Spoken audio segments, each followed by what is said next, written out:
The Fearless Podcast, in a time of deceit, telling the truth, is a revolutionary act. All right, y'all. Welcome back to the Fearless Podcast. This is episode 68, and we got a full house here in the studio. Yes, we do. Yeah. Episode 68. Matt's back. I'm back. And Faith is in the studio. We're crammed in here. Yep. We're trying to fit inside of the camera aperture. Yeah. And what I thought we could talk about today is being an historical man in postmodern America. Sounds like a good discussion. What do you think, wife? Sounds good. Well, she says it sounds good, so we're going to do it. Yep. So who wants to start things off? Well, us boys have been going through every morning. We start out our day with a Bible study and also going through a book. And the book's name is Man of Steel and Velvet. And us brothers have been learning a lot going through it. And also, Mom is in with the Bible study and the book reading.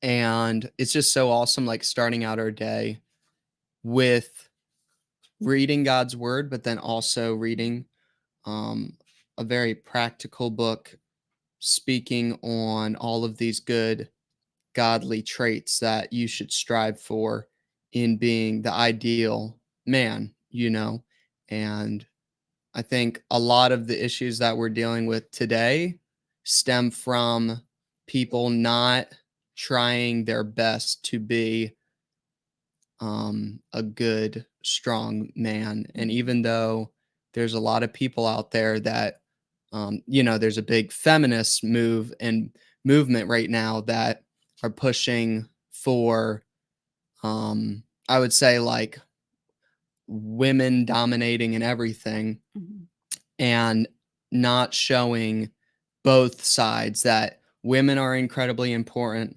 and men are incredibly important. And it is absolutely beautiful when they are both in their God-given roles, and it's absolutely disastrous when they're not. And I know a lot of people get their hackles up when they hear that, but it is. And it's very observable, when you see a family trying to, the man's trying to homeschool the children and stay home and be the housewife. And then the wife is trying to be the husband and deal with finances and everything like that. It's a lot of strain on her. And she was not designed to do that. So that book goes through all that type of stuff with, having your wife be able to raise your children and keep the house and have her be in her God-given role. And then you be in your God-given role with being the ideal man, because there's these, there's outside warfare every day that God has been able to prepare us men to do. Women were never designed to fight in war, period. End of story. The perfect example is the U.S. military. Everything, even if you are a woman that goes into the military, it's 30% less. They have to, however they would say that, but it's 30% less of a test, for strength and everything. In everything, it's 30% less. And it is very sad. And personally, I think it is it's so wrong on so many levels. So, as men, there's you have your spiritual battle and then you have your physical battles, and God has prepared us for those, and as women, and you can probably talk about that too, touch on that too, because you are a woman. So, he's made them the weaker vessel, even though certain people don't think so, but he has, so we're supposed to, as men, and Dad can talk about it too, because he's a father too, but, to be able to protect them from these outside attacks, and being that watchdog. the sad thing is when you deconstruct that, Yeah. right? And you change the order and you change the gender roles, and the fourth wave feminists fight for their right to party and to fight. The end result is weak women on the front line, Yep. or men pretending to be women in positions of authority, Yeah. and men pretending to be women knocking genetic women out, and then women Yeah. complaining about it, and then political backlash. No men in women's sports. This is true postmodern deconstructionism. Is you shift the Overton window to the left, Mm-hmm. right, and you allocate and you allow for transformerism and all that stuff, and you allow for the transformers to transform, and you have Caitlyn Jenner use the ladies' restroom and all these different things, Sure. and you have these Blair White things that are these right-wing whatevers, Mm-hmm. and that is the fruit of this fourth wave feminist deconstruction, and the end result is a front line of women acting like men at 1/3 of the physical capacity, Yeah. 1/3 of the emotional capacity, and the end result of why we were ultimately would have to then introduce androids into fighting, because Sure. it's not even Yeah. it's not even a thing that's even a possibility. And this is how society is deconstructed.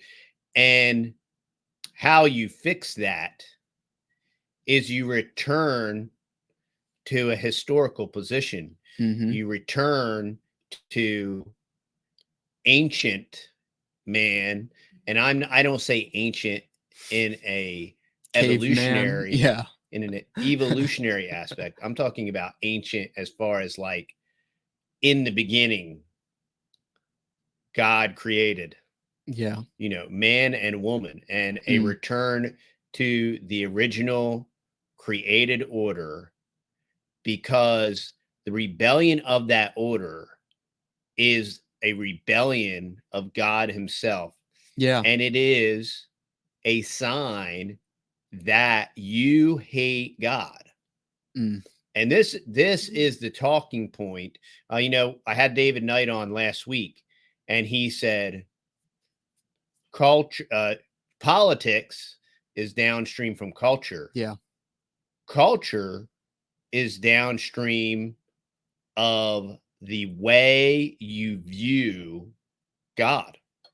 Mm. So if we can coordinate and reconcile where we are in relation to God and where he is. Now, if God is the creator, Mm-hmm. and God created men and women, and he created them in an order, and he put everything in order, and when we recognize that order, we recognize him as creator, we recognize that the lesser is servant to the greater, and the greater, that created order, directly and indirectly created rules, Mm-hmm. right? We're all going to give an account to our creator, and he expects, as his image bearer, he expects certain things from us. And how interesting is that this God creator, man, masculine God, the Father, created man and woman Mm-hmm.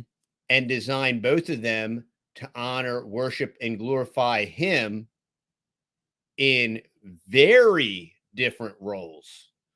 And he created them in that capacity for that reason. And then, even throughout the course of history and time, with the way that he begot his son through the Holy Spirit, through Mary. And it's just this beautiful picture of men doing what men are supposed to do, women doing what women are supposed to do. And through that process and that created order, God bring redemption. I mean, what if Mary wanted to actualize and realize her full potential? And if she wasn't so throttled by society in just this beggarly, meagerly, motherly role. In the name of women's empowerment, it's actually women's enslavement.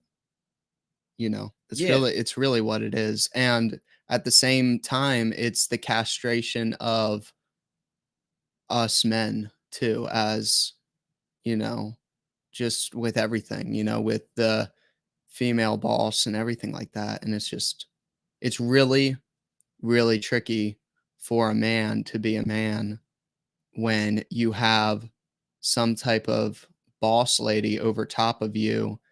And yeah, it's just not a good order. And I was talking to a young lady, and it's with trying to find a spouse or a husband nowadays, it's very tricky. And she was saying, where are all the young men at, and it's very interesting to see it from both sides, me as a young man, and then from her as a young lady, looking at it through, as being a Christian as well, which makes it, not a, what is it called now? Is it called a cultural Christian? You're like Elon Musk and Richard Dawkins, and you're a cultural That's what Christian? It was. I forgot, but yeah, that's what it's called. So nowadays they have this new speak, and it's called a cultural Christian, aka you're just a normal pagan, but you just, you can now identify as a Christian. Or you're a Republican. What they used to be Democrats, like all the Democrats like Donald Trump and Elon Musk and Robert Kennedy Jr. Are now all Republicans. And the story is that they are all shifting right. But the reality is that the entire Republican Party just shifted left. Wow. What if the coup wasn't Kamala and the Democrats and Sleepy Joe? What if the coup was the Democrats were just overtly hijacking the Republican Party? Yeah. Okay, I digress. What are some of your thoughts on it? I mean, I know that a nation will only rise to the level of its women. And I think as women, we have a lot of power and control over society, the future of society. We are the ones who still birth the babies, raise and rear and nurture the children. If you're not turning them over to a government school to raise them, then you are responsible in raising them. And in that responsibility, you set the tone. And in going back to traditional womanhood and studying and just really trying to raise the bar, raise the level, push ourselves in a culture that has robbed us of our femininity, redefined what is a woman, redefined what is feminine, what is modest, what's immodest. I mean, they've just really robbed girls for generations now of any type of femininity. And if you go back and you start to really study it as a student of history, and you really challenge yourself and dive deep into it, the level that we live our lives as ladies in our femininity will push our men to a higher level in their masculinity. So it's all a balancing act. And it's challenging for us in a modern culture to live out a traditional and very conservative and like historically appropriate, biblically appropriate gender role these days, I would say. But if you make yourself a student of that and you do that and pursue it, you will see the men around you flourish in their masculinity. And it does take effort. And it's why we're studying some of these older books to kind of really dive deep into these things, because they're really important and they're really simplistic in the way that society was. It worked, and it worked really, really well, I think. I mean, even to the more recent history of like the World War I generation, right? They say it's the greatest generation that ever lived, right? And why were those people so great in their overall? Obviously, we're speaking in generalities here, but why do we still have these people around, these generations of people around that have morals and a compass, and they have discretion, and they have grace, and they're compassionate? Why do we see these pillars still in our community? They're aging out, but it's our time to, to pick up the bar and just to, I guess, pick up the torch, I want to say, and just start to, let's go back. Okay. Let's hit the reset and go back. And that's what we're, I feel like that's biblical, to do, is to repent, consider our ways, turn back, to reset. That's a biblical principle, I feel like. So yeah, I don't know if you want to get into some of the things in the book that we were studying out, or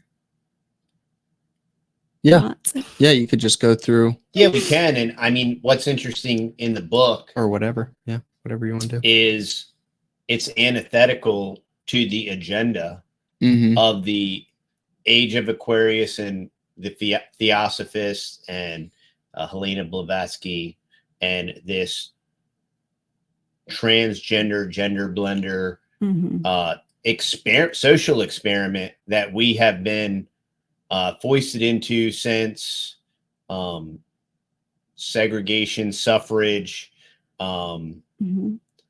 abolitionist movement, and even the temperance movement. These were all movements of largely women. These were veiled religious Unitarian ecumenical movements that hijacked Christianity in a larger way, and also hijacked most churches theologically, that permitted this shift of man and woman and God's created order into this complementarian, egalitarian, gender blending, gender affirming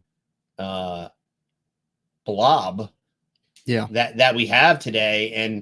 And when you talk, that's how come top masculinity is toxic now. You know, because if you're a man and you know it, and you have the desire to lead and to defend and to protect, that's toxic, because, girl power and whatever.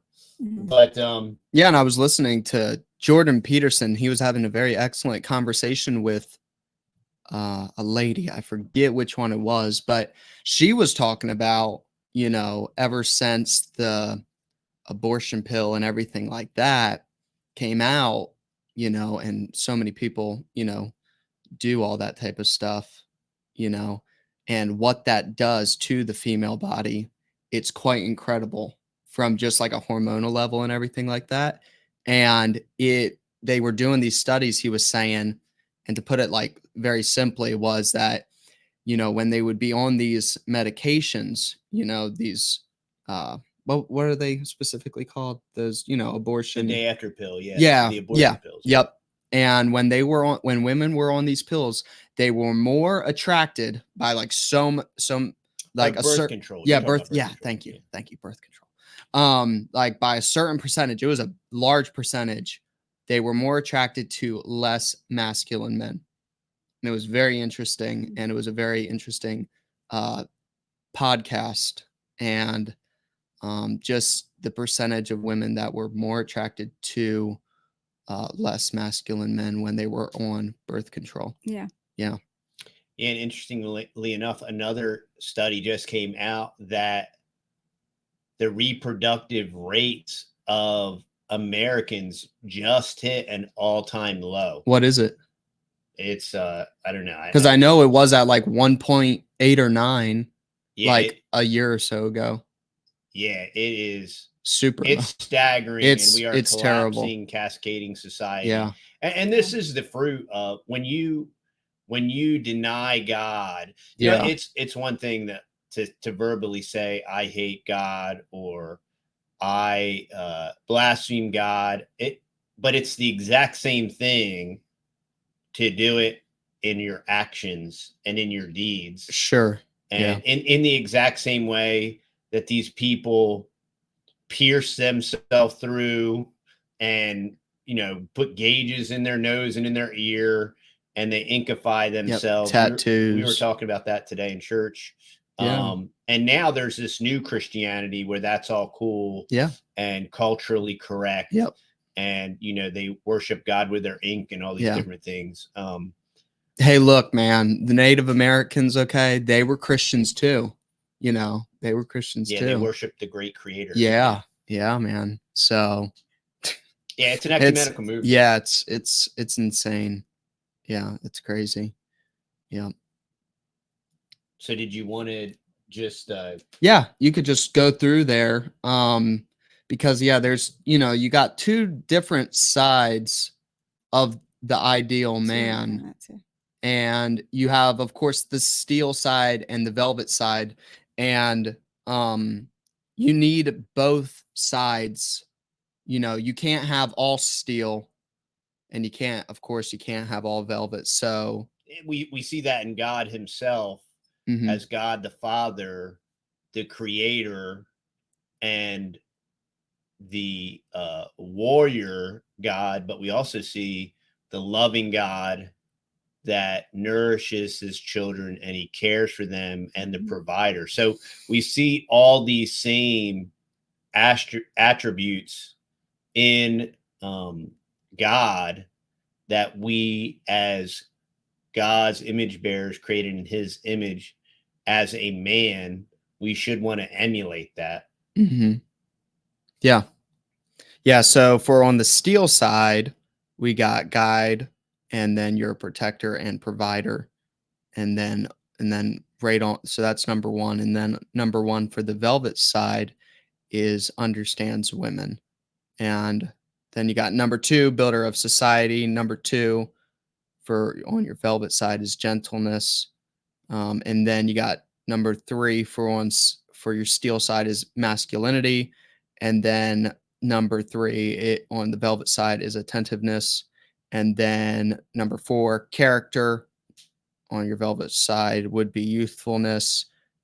Steel side for number five would be confidence. Then you got humility, health, and then refinement, you know, and it's all really good things to ponder and think about, you know, because, you know, what I was listening to Nick Freitas, and he has a lot of good, great podcasts, great talks, him and his wife, and there's a couple other young men on there, and they're in their 30s and not married, still single, and they're bachelors, and you know, they're trying, I guess, their best to find a good Christian young lady and everything like that.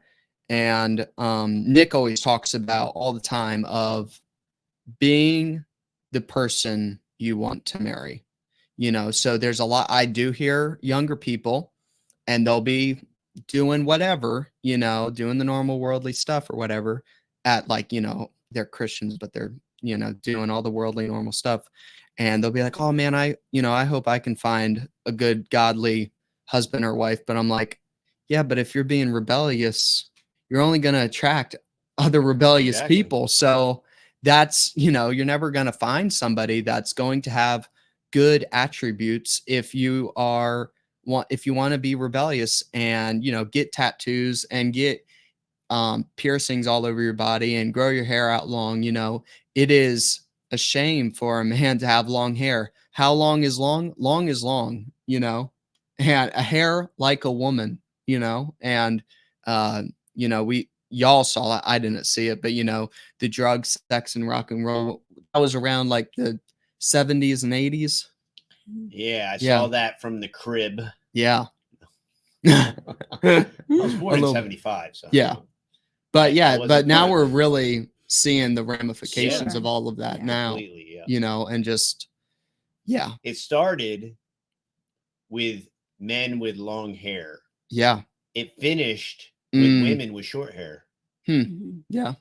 Isn't that interesting? That's how it goes full circle. I know. It starts out as rebellion. This is for any men out there, and I use that word very lightly, with long hair and the mullet craze and everything. And then people move from a mullet to just having long hair. It's really weird. And then the man bun and everything. Nowadays, with all of the transformer stuff, if you get my gist, I would not want to be confused with that and like the hippie freedom crowd, because that is no longer a thing, because there's no such thing as, I don't know. It's just every guy that I've ever met with long hair, except for maybe a couple, they have, or especially young guys, it's just rebellion, in them. And I don't understand it, especially down here in Texas heat. It's so hot and so sweaty, and you're greasy, and it's disgusting. It's worth it. And they need a mother. That's really what they need. They actually need a mother to tell them that they look disgusting, and also a father to tell them that they look atrocious too. But they don't. So Judge much, Matt? Yeah. That's at well, I think it's just being consistent with, if you say that you are a Christian and you profess to be conservative minded in whatever that means to you, whether it's socially or politically or spiritually or whatever, you say you're this conservative, Christian person, but then the outside doesn't line up with the inside. Exactly. You're putting on a really confusing, I don't know, persona for everybody to figure out, because it's better if you are consistent in how you present yourself to the world, to your family, to your friends. It comes with a higher level of respect, because people see integrity. They see that, oh yeah, he's a hippie. He doesn't believe in God. He, whatever, he dresses like a hippie, right? So it's all consistent. Everything goes together. But if you say you are, a different way, you just have to be a person with integrity. You have to be consistent all the way through. And it gives you respect for whatever the crowd, whatever your friends, family, whatever group you have, you're going to have more respect, or not pure group, just in society in general. People are going to respect you more if you are consistent with who you say you are. And, it is challenging. It does require effort, but I always say I have a high level of respect for, these different men that are in our community, and they come over, drop by sometimes, neighbors, and they have a nice plaid button up shirt. They have a belt. They have a pair of pants on. Their hair's cut. They look like a respectable man. And, I have a high level of respect. If you want a high value woman as a young man, you're going to need to be a high man. And I know a lot of women get mad at me because I'm straight and to the point. But here's the thing, and men too. But here's the thing. What is on the inside will always come out on the outside. And God doesn't just look on the inside. He also looks for the fruit, which comes out on the outside too, and yeah. Well, speaking of integrity, the only way as a human that you can have any type of peace is to live an integrated life. Your spiritual self and your physical self have to be at one. And this isn't some mystical terminology, but what's in the well comes up in the bucket. Yeah. And your intention and what's inside has to match your outside. Your talks and your walk talks, but your walk talks louder than your talks. And if your walk and your talk are antithetical to one another, that is chaos. Yeah. And you can never have peace.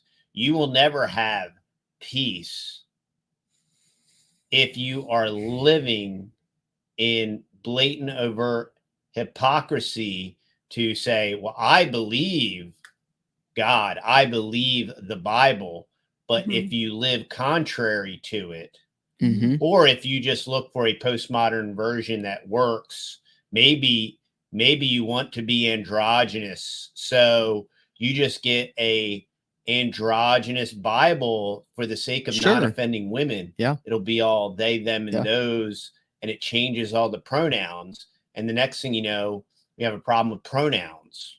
Because it was so that the textual critics were so concerned about excluding the women folk that we couldn't just rationally look at it and understand man as mankind, and could clearly see that women weren't being excluded. But what did we do? We changed all the words to be inclusive.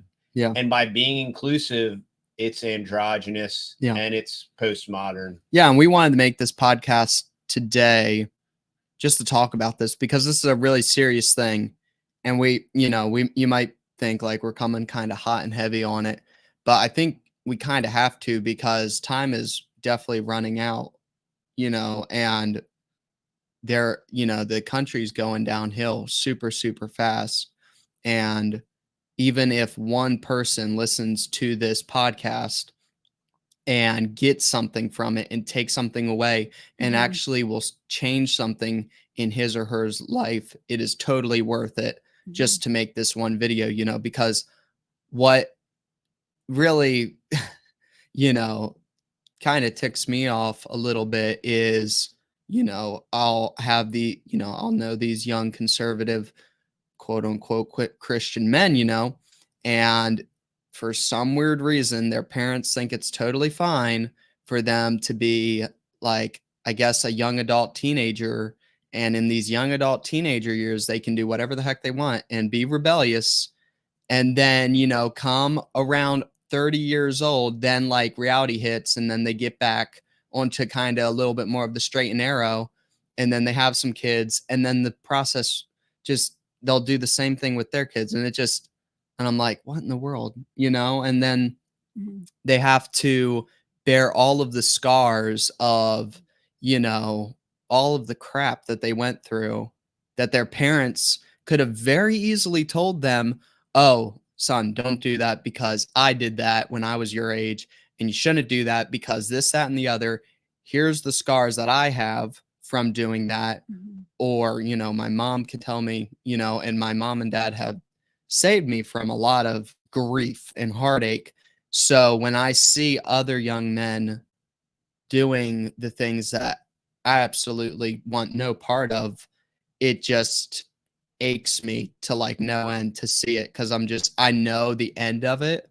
And all it is like heartache and a lot of recovery after it, and it's just, So anyway, so this is definitely a very serious podcast. Hopefully it will encourage some people out there also, because there are people out there that do believe like us and do have standards in place and are trying to live for the Lord and do appreciate,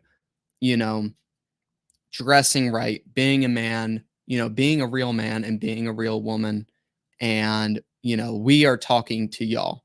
And I know there's going to be people that are going to be like, what about me? We are talking to the bell curve, of course, because there's crazy situations. We understand that. But in all that to say, this is definitely a serious time, and it's definitely a spiritual battle, like every day.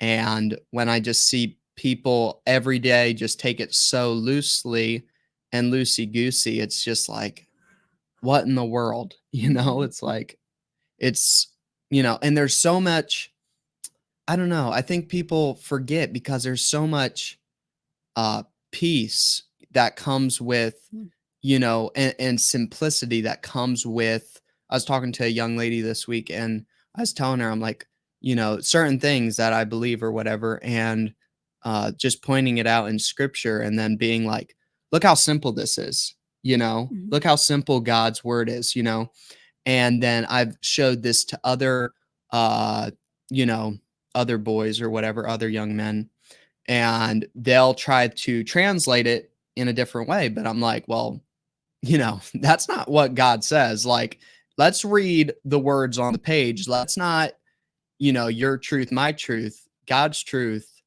is the truth. That's the final say, is God's word. And if you have any trouble with it, go talk to him, and yeah, it's just, it's kind of really kind of sparked a fire in me to just do better, as a man, and, be better.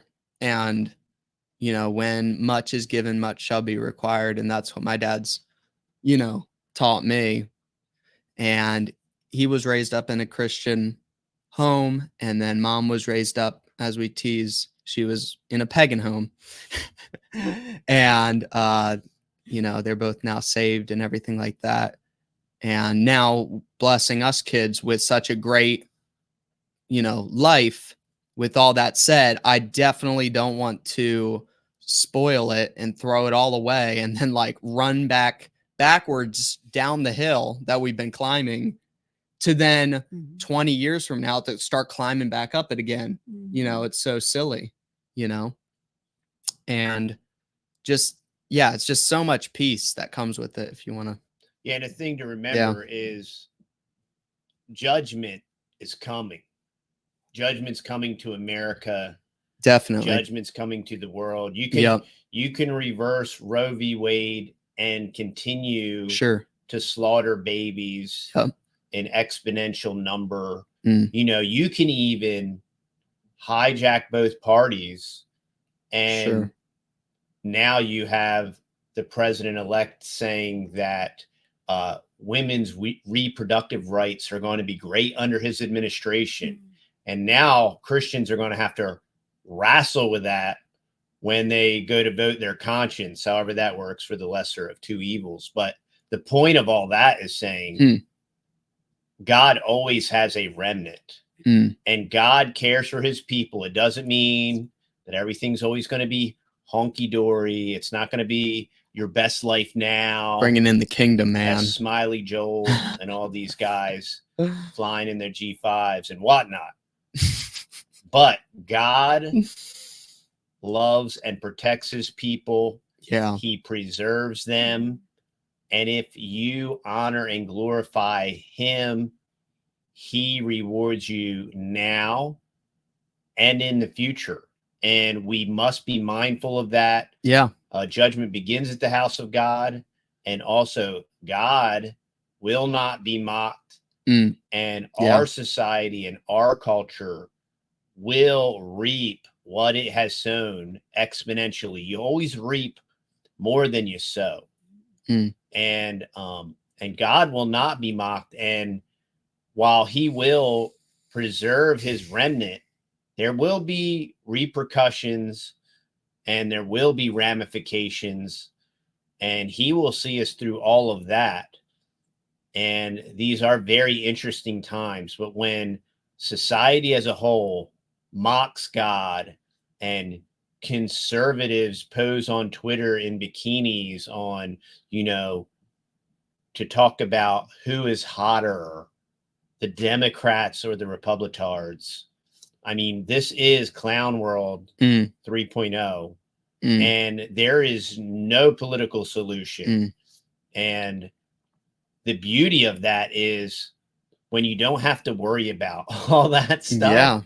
Yeah. You have so much more time and energy to give to your wife, to give to your children, to give to all the different activities and all the different ventures and joint ventures, and all the time to give to the legacy building and the procurement of infrastructure, land, houses, whatever it may be, whatever the future holds. You have all this time and energy and focus and resources to invest in that future, and you have an inordinate amount of control over all of that. And in turn, your children can participate proactively with you in that process as you build that legacy together. I had a good friend, call me this week, young guy, 4 kids, very financially successful. And he had basically forsaken God and, relatively speaking, his family for the sake of popularity, pop culture, influence, money. And, he has a $30,000 watch and an expensive car, and they live in a nice home and have a pool and all these different things. And for the sake of his family, he sold his family out, and he sold his soul for these possessions. And he was calling me like bragging, and I called him out on the carpet about it. And he didn't break down, which was unfortunate, because the weight of the matter was incredibly heavy, and 4 children and a wife hang in the balance. And man to man, father to father, I just told him, I'm like, look, man, I don't even feel sorry for you. I feel sorry for your wife and children, and they should not have to go through this and be exposed to it. And, I prayed, we prayed together. I prayed for the Lord to crush him. And, I pray that the Lord's will be done. But I mean, this is the culture, and this is the pull of the culture, to be so enamored with the sparkling lights. And what's fascinating now is, for me and my generation, it was all about being a big shot and being wealthy and, driving a supercar and living in a mansion. And now it's about being your most authentic self, even if that's, maybe you think you're a woman, and you want to punch another woman in the face, and get to do that as a sport. And then you have women that want to punch other women in the face, and they get sad when a man that's pretending to be a woman punches them in the face. And now we have to have a political discussion about it on why men shouldn't punch women in the face. Oh my goodness. And Clown world. Yeah, I laugh because it's so crazy, insane that the only thing you can do is laugh, because it is that absurd and it's that obscene. And how did we get here? We stopped, we destroyed, we left the order. And just like Matt was saying, everybody gets all hunched up and bunched up. And what about Deborah? And are you saying women can't do all these things in politics? And my point is, is if the women leave their natural use and their design and what they were created to do, to go be a man and do manly things, who is doing what the women are supposed to be doing? I think the biggest thing, the concern in those books, The Man of Steel and Velvet, and also the Fascinating Womanhood book that I have, is the biggest concern that they saw in society, being then in the late 60s, was homosexuality. And they said it would be the destruction of our culture, the Western culture, and they said the reason that both of those books point to for the cause of the burst of homosexuality back then in the late 60s, early 70s was directly linked to the gender roles being forsaken, and people not understanding basic biblical principles of a man being a man, a woman being a woman, and those roles. You can look at nature itself and God's design, and you can see a rooster and you can see a hen, and you can see that hen is created to lay on those eggs, nurture those baby chicks, take care of them. They both have their own roles. Yes. And the rooster is there to protect, guard, look out, make sure that no hawks come flying down. And, even provide. I mean, he'll go find bugs and stuff for the baby chicks and bring them over and let them eat. Right. So there's an order in all of nature, in all of creation, and it's by design. And when we deviate from that, we get deviation, which is what we have now. And so it's so important to become a student of history, challenge yourself, get outside your comfort zone, and get back to these old ways of living and doing things and functioning in your natural created order. And and when that rooster and that hen deviate and leave the designed order, chickens cease to exist. Baby chicks would die. Procreation stops. If mama hen isn't doing what she's supposed to be doing, daddy can't do it. So and I just think I mentioned about this reproductive health of Western civilization is at an all-time low, and it's shocking. And when we leave that order, the next thing you know, we have polyphenols and all these PBCs. We have all these like environmental toxins that mimic estrogen, and then we have birth control that's mimicking all of these pseudo estrogens, right? And all the man-made food that disrupts the hormones. And it all works together as a grand conspiracy. It almost seems like there's a prince and a power of the air that maybe oversees the Illuminati and the Bilderbears and all of the everything that goes on in the world. Everything. It's all works in concert. It's rather interesting. And it all comes to fruition when you exit and you reject the biblical order of creation. So I pray this helps somebody out there. Definitely. And we're just going to keep on doing our thing. And we're super shadow banned on the Them Tubes. And hopefully this will get more than 200 views. And if it doesn't, we don't care. Don't care. But we love and appreciate y'all. The website is being reworked, and it'll be back online, I think, within a week or two. A week or two. We're coming out with some new coffees and all that kind of cool stuff. All types of cool stuff. And we got lots of cool updates. We are having an IRL in-person meetup. Saturday is coming, September 7th at Bob Wells Nursery at Sorella Farms from 10 to 1. And I think we're doing a potluck again. Oh yeah. And it was a blast last time, and we love meeting y'all. And come out. We can talk homestead, we can talk carnivore, we can talk community, gender roles, we can talk homeschool, all of it. We can talk all the great things and that made Christianity great. Yeah, it's a really good group of people. Yeah, It really a lot of is. great people. Yeah. And it's a very diversified, eclectic bunch, and it's cool. And we all hang out and have a fun time and encourage each other. And we're looking forward to it. Anything else as we close out the program? That's it for now. All right. Talk to y'all later. All right, y'all. Remember, stay fearless, my friends.